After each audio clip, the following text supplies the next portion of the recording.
지금까지 얘기한 것들이 다 통합적으로 이런 모식도를 통해서 나오게 돼요. 그리고 이 모식도가 이제 요즘의 추세로 나오는 기출의 유형이라고 볼 수가 있는 거죠. 중심에는 순환계가 있고요. 이 중심 순환계를 통해서 이제 모든 애들, 뭐 소화계를 통해서 얻은 애들, 아니면은 호흡계를 통해서 얻은 애들, 혹은 방출되는 애들, 이런 애들이 다 이동을 하게 된다고요. 운반의 역할을 하기 때문에. 자, 다시 한번 앞에서 얘기했던 것을 통합적으로 얘기를 하고 넘어가도록 할게요. 자, 일단 순환계를 통해서 어디로 갈 거냐면 우리의 목적지는 여기에요. 조직, 세포. 여기가 목적지다라고 얘기를 했습니다. 자, 이 목적지에서부터 무슨 작용이 일어나야 되냐면 세포 호흡이 일어나야 돼요. 세포 호흡의 과정을 한번 써보면 산소나 플러스 포도당, 영양소와 같은 애들을 사용을 하죠. 그렇게 되면 이때 노폐물인 이산화탄소랑 그 다음에 우리 물 H2O, 그 다음 여기에 질소성 노폐물들도 나오게 돼요. NH3. 자, 얘가 암모니아죠. 암모니아도 나오고 플러스 여기에 중간에 이제 이 세포 호흡의 목적인 누구냐면 에너지가 튀어나오게 된다. 이 에너지 중에서 일부가 ATP라고 하는 에너지고 그게 우리가 생활할 때 사용을 하게 되는 거죠.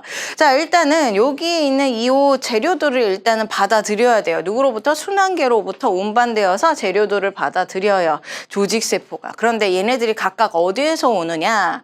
소화계에서 음식물, 영양소가 오고요. 그 다음에 호흡계에서 산소가 오게 되는 거죠. 각각 순환계를 통해서 운반이 되면 재료가 옴으로써 이제 세포호흡이 일어나게 되는 거예요. 자, 그 다음에 이제 우리 생성물, 이제 에너지를 만들어냈어. 에너지를 만들어낸 다음에 이제 나머지 노폐물이라고 취급하는 그 아이들, 이산화탄소, 산소, 그 다음에 질소성 노폐물. 자, 여기 모든 노폐물들이 순환계를 다시 들어가게 되는 것이고 순환계를 통해서 다시 운반되는 거죠. 각각 버려지는 위치로 운반이 되는 거예요. 일단은 호흡계로 이산화탄소가 버려지게 되고요. 그 다음에 이제 이 중에서 질소성 노폐물인 암모니아는 일단 소화계로 한번 가죠. 왜 그러냐면 여기에 간이 있으니까. 자, 그래서 여기에 간으로 가서 이제 암모니아가 무엇으로 바뀌냐면 요소라고 하는 독성이 없는 물질로 바뀌게 되고 얘가 다시 순환계로 들어가서 이렇게 배설계로 들어가게 된다.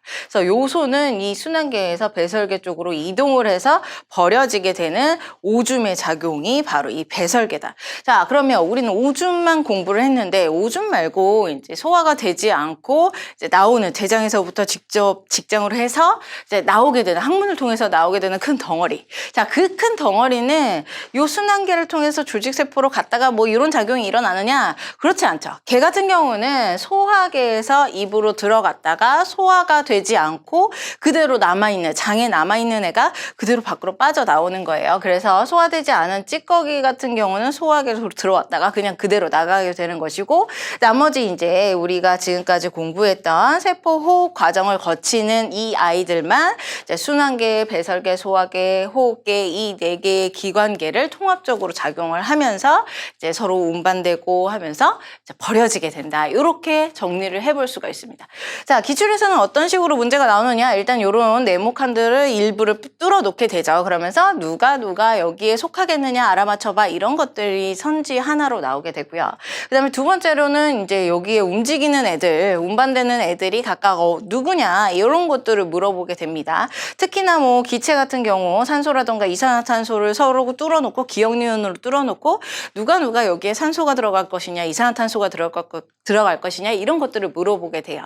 그래서 여러분들이 이제 전체적인 이 모식도를 그냥 달달달달 대놓고 외우지는 말고 이제 전체적인 흐름, 통합적인 작용의 흐름을 생각을 해본다면 이 그림을 스스로 머릿속에서 그려낼 수가 있다라는 거죠.